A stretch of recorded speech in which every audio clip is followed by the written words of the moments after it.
India പല രാജ്യങ്ങളെയും സഹായിക്കുന്നതൊക്കെ നമ്മൾ കാണാറുണ്ട്. ഉം. എന്തിന് തുർക്കിയെ വരെ സഹായിച്ചു. അവിടുന്ന് കിട്ടിയത് വാങ്ങി പോക്കറ്റിൽ ഇടുകയും ചെയ്തു. ഉം. പോക്കറ്റിൽ ഇട്ടത് നമ്മൾ ആരോടും പറഞ്ഞൊന്നുമില്ല. ഉം. അപ്പൊ എല്ലാവരും പറഞ്ഞു, നിനക്കും കിട്ടി, ഉം. കിട്ടിയത് വാങ്ങി വെച്ചോ എന്ന് പറഞ്ഞു. മനസ്സിലാക്കാനുള്ള അവസരമാക്കി. അതെ, മനസ്സിലാക്കാനുള്ള അവസരമായിട്ട് നമ്മൾ സൈപ്രസിൽ പോയി നിന്നിട്ട് കൃത്യമായിട്ട് ഒരു മറുപടിയും കൊടുത്തു. അതെ അതെ മോദിയുടെ അങ്ങനത്തെ കാര്യങ്ങളൊക്കെ ഭയങ്കര രസമാണ്. അതെ, കാരണം നമ്മളിങ്ങനെ സൈലന്റ് ആയിട്ടിരിക്കും, എന്നിട്ട് കൃത്യമായിട്ടൊരു പോയിന്റ് ചെന്ന് നിന്നിട്ട് കൃത്യമായിട്ട് ചില കാര്യങ്ങൾ അങ്ങ് പറയും. അതെ ആ പറയുന്ന കാര്യങ്ങൾ കൊള്ളേണ്ട എല്ലാ ഇടങ്ങളിലും ചെന്ന് കൊള്ളുകയും ചെയ്യും. ശരിയാ ശരിയാ ഇപ്പൊ അഫ്ഗാനിന്റെ കാര്യം എടുത്തു നോക്കുക. അഫ്ഗാനെ നമ്മൾ സഹായിക്കുന്നുണ്ട്. നമ്മൾ എന്തെങ്കിലും പ്രതീക്ഷിച്ചിട്ടാണോ? അല്ല, ഇത് മുമ്പും സഹായിച്ചിട്ടുണ്ട്, ഇപ്പോഴും ഇപ്പോഴും സഹായിക്കുന്നുണ്ട്. അതെ. അപ്പൊ ഇപ്പൊ പല പ്രശ്നങ്ങളും വരുമ്പോ പറയും പിന്നിൽ ഇന്ത്യയാണ് എന്ന് പറയും. ഉം. നമ്മള് ഉണ്ടെന്നും പറഞ്ഞിട്ടില്ല, ഇല്ലെന്നും ഇല്ലെന്നും പറഞ്ഞിട്ടില്ല. പറഞ്ഞിട്ടില്ല. മാത്രമല്ല, സഹായങ്ങൾ എത്തിക്കുന്നതിൽ നമ്മുടെ ശത്രു രാജ്യമാണോ, നമ്മൾ അങ്ങനത്തെ കാര്യങ്ങളൊന്നും നോക്കാറില്ല. നോക്കാറില്ല എന്നുള്ളതാണ്. പലയിടങ്ങളിലും ഇന്ത്യയുടെ പ്രധാനമന്ത്രി പോയി ഇറങ്ങുമ്പോൾ പലപ്പോഴും ചോദ്യങ്ങൾ ഉയർന്നിട്ടുണ്ട്. ഉം.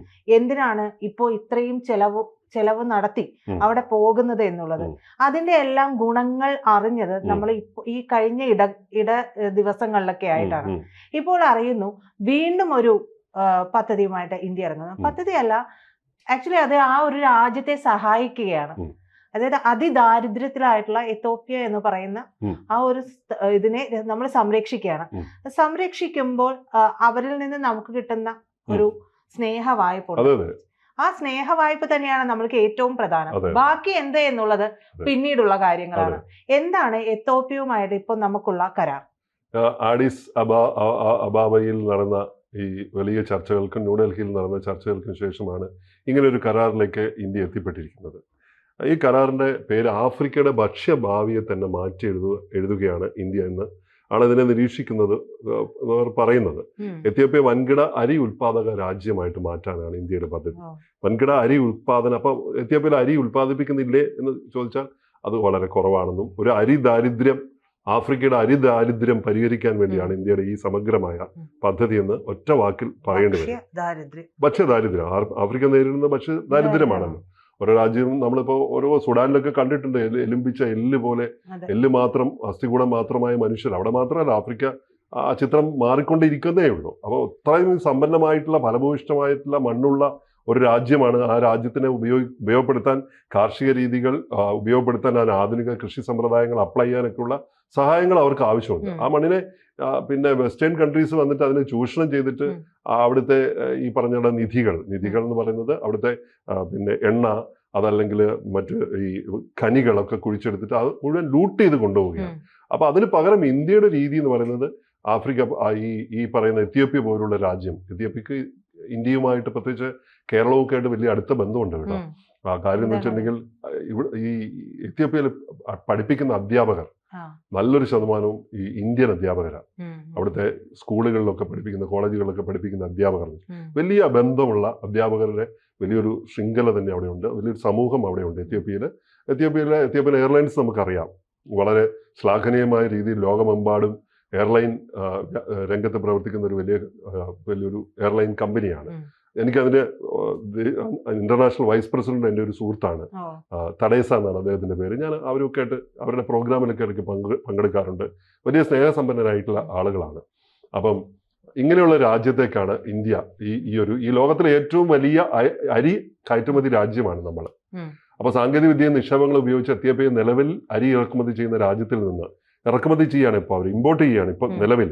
ആഫ്രിക്കയിലെ ഏറ്റവും വലിയ ഉൽപാദകരും എക്സ്പോർട്ട് ചെയ്യുന്ന ആളുകളുമായിട്ട് മാറ്റാനാണ് ആ രാജ്യം. ഇതാണ് ടോട്ടൽ പ്ലാൻ എന്ന് പറയുന്നത്. അപ്പൊ ഈ അരിദാരിദ്ര്യം, നമ്മൾ തുടക്കത്തിൽ പറഞ്ഞ പോലെ ആഫ്രിക്കയുടെ അരിദാരിദ്ര്യം മാറ്റാനായി വിശാലമായ, അവരുടെ ഏറ്റവും വലിയ പ്രത്യേകത എന്ന് പറയുന്നത് വിശാലമായ കൃഷിയിടങ്ങളുണ്ട്, ഫലഭൂയിഷ്ടമായ നദികളും ഉണ്ട്.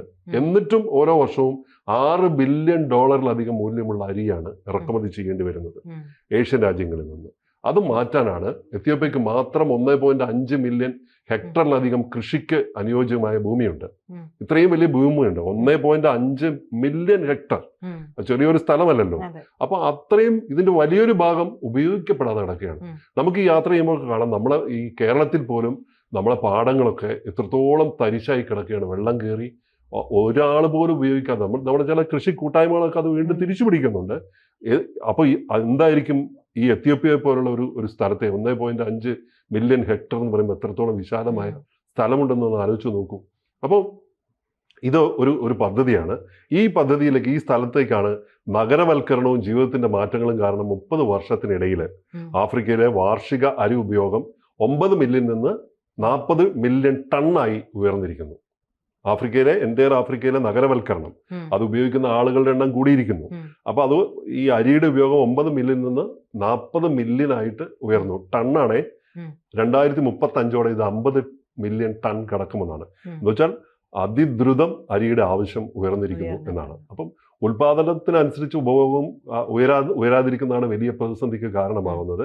അപ്പൊ നൈജീരിയ മാത്രം വർഷം $2 ബില്യൺ അരി ഇറക്കുമതി ചെയ്യുന്നുണ്ട്. നൈജീരിയ മാത്രം. നൈജീരിയയാണ് സാമ്പത്തികമായി ആഫ്രിക്കൻ കൺട്രികളിൽ കുറച്ച് ബെറ്റർ ആയിട്ട് നിൽക്കുന്നത്.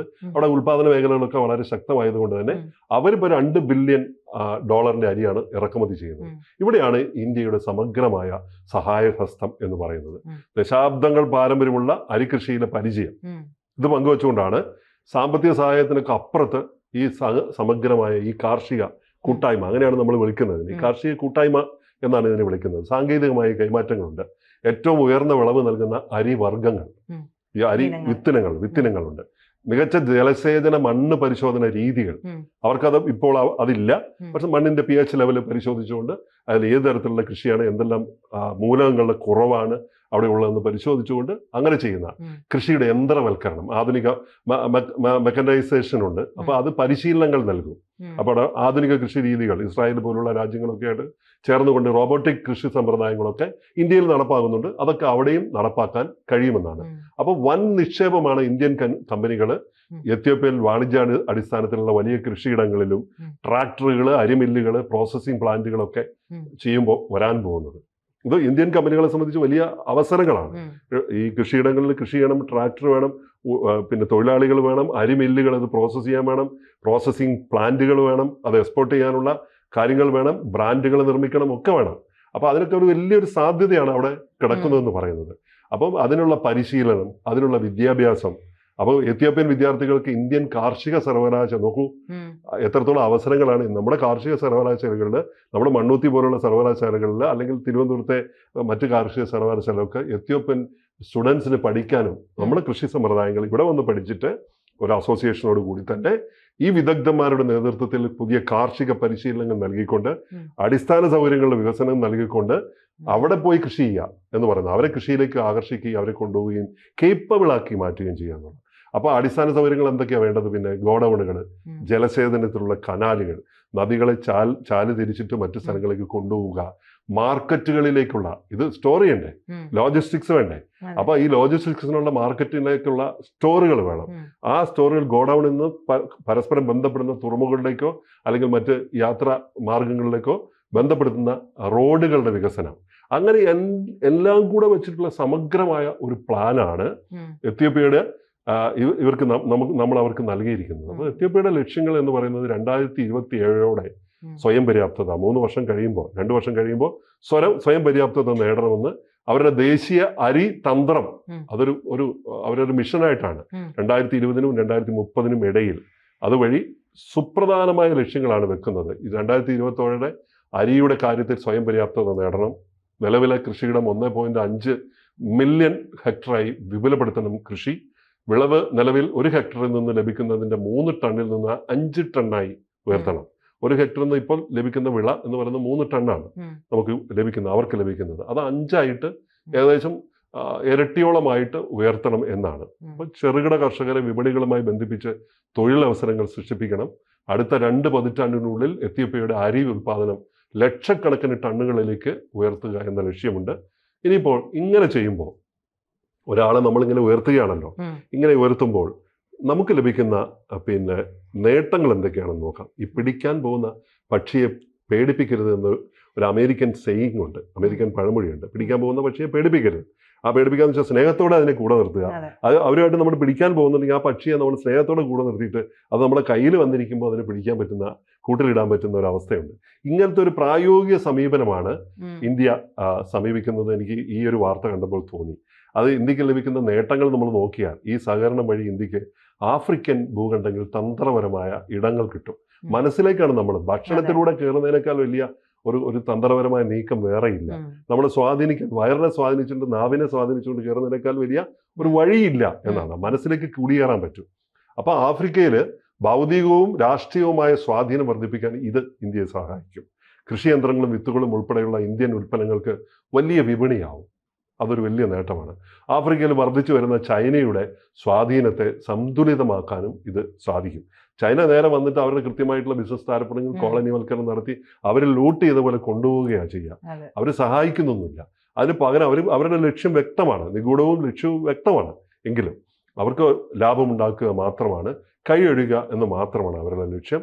അവരുടെ കോളനികൾ സ്ഥാപിക്കുന്നത്. ഇന്ത്യക്ക് അത്തരത്തിലുള്ള കോളനിവൽക്കരണത്തെക്കാൾ ഉപരിയായിട്ട് സഹായിച്ചുകൊണ്ട്, മനസ്സിൽ ഇടം പിടിച്ചുകൊണ്ട് അവിടെ നമ്മൾ സുരക്ഷിത ഇടങ്ങൾ ഉണ്ടാക്കിയെടുത്ത് കൂടെ സഹപ്രവർത്തകരായിട്ട് കൂടെ ആ രാജ്യത്തെ നിർത്തുക എന്നുള്ള ദീർഘമായ പ്ലാനാണ്. അപ്പോൾ ആഫ്രിക്കയുടെ ഭക്ഷ്യ സുരക്ഷിതയിലേക്കുള്ള ഈ കുതിപ്പ്, അവർക്ക് ഈ എത്യോപ്യയ്ക്ക് കാപ്പിയും ടഫിൻ്റെയൊക്കെ ഒരു വലിയ കേന്ദ്രമാണ്. ടഫ് എന്ന് പറഞ്ഞാൽ ലോകത്തിലെ ഏറ്റവും ചെറിയ, വളരെ ചെറിയ സൂപ്പർ ഗ്രെയിൻ എന്നാണ് വിളിക്കുക. ആഫ്രിക്കയുടെ, ഈസ്റ്റ് ആഫ്രിക്കയുടെ സൂപ്പർ ഗ്രെയിൻ എന്നാണ് അതിന് വിളിക്കുന്നത്. അപ്പോൾ അത് നമുക്ക് ഈ മില്ലറ്റ്സ് ഒക്കെ പോലെ ലോകത്തിലെ ഏറ്റവും കൂടുതൽ ആൾക്കാർ ഏറ്റവും ഡെലീഷ്യസ് ആയിട്ട് ഉപയോഗിക്കുന്ന അരിയുടെ 100-1 വലിപ്പമേ ഉള്ളൂ. അരിമണിയുടെ 100-1 വലിപ്പമുള്ള, അത്ര കടുകിനേക്കാളും ചെറുതാണ്. അതാണ് പറയുന്നത്. അത്ര ഡെലീഷ്യസ് ആയിട്ടുള്ള ഒന്നാണ്, ഗ്ലൂട്ടൻ ഫ്രീ ആയിട്ടുള്ള ഒന്നാണ്. അതൊക്കെ നമ്മുടെ നാട്ടിലേക്കും അവിടെ നിന്ന് കടന്നു വരാം കേട്ടോ. ഇവിടുത്തെ കാലാവസ്ഥയിൽ അത് വളരുമോ എന്ന് എനിക്കറിയില്ല. പക്ഷെ തിരിച്ചും മറിച്ചുമുള്ള സഹകരണങ്ങൾ എപ്പോഴും ഉണ്ടാവും. അങ്ങനെ വരുമ്പോൾ എത്യോപ്യയിൽ മാത്രമല്ല ഈ കൂട്ടുകെട്ട് അയൽ രാജ്യങ്ങളായ കെനിയ, സുഡാൻ, സോമാലിയ എന്നീ സ്ഥലങ്ങളിലൊക്കെ, സോമാലിയെ കുറിച്ചൊക്കെ പറയുമ്പോൾ നമുക്ക് പട്ടിണിയെ പെട്ടെന്ന് ഓർമ്മ വരുന്നു. അപ്പം ഈ സുഡാനിനെ കുറിച്ച് പറയുമ്പോൾ നമുക്ക് പട്ടിണിയെ ഓർമ്മ വരുന്നത്. കെനിയയെ കുറിച്ച് പറയുമ്പോഴും മസായി മാറോ ഒക്കെ പോലുള്ള വലിയ ലോക പ്രശസ്ത ടൂറിസ്റ്റ് കേന്ദ്രങ്ങളുള്ള കെനിയ, ആ കെനിയൊക്കെ നമ്മൾ പറയുമ്പോൾ അവിടെയൊക്കെ ഈ പട്ടിണിയുണ്ട്. ആ പട്ടിണിയൊക്കെ ഇല്ലാതാക്കുന്ന, ആഫ്രിക്കയുടെ മുഴുവൻ ഭക്ഷ്യസുരക്ഷ ഉറപ്പിക്കാൻ കഴിയുന്ന ഒന്നായിട്ട് മാറുമ്പോൾ ആഗോളവേദിയിൽ ആഫ്രിക്ക ഉയരും.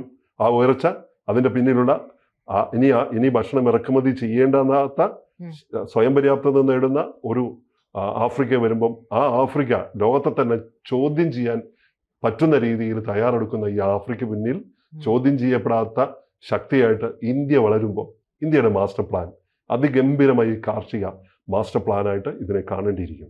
കൂടുതൽ വാർത്തകളും വിശേഷങ്ങളും നിങ്ങളിലേക്ക് എത്താൻ ABC മലയാളം സബ്സ്ക്രൈബ് ചെയ്യുക, ബെൽ ബട്ടണും അമർത്തുക.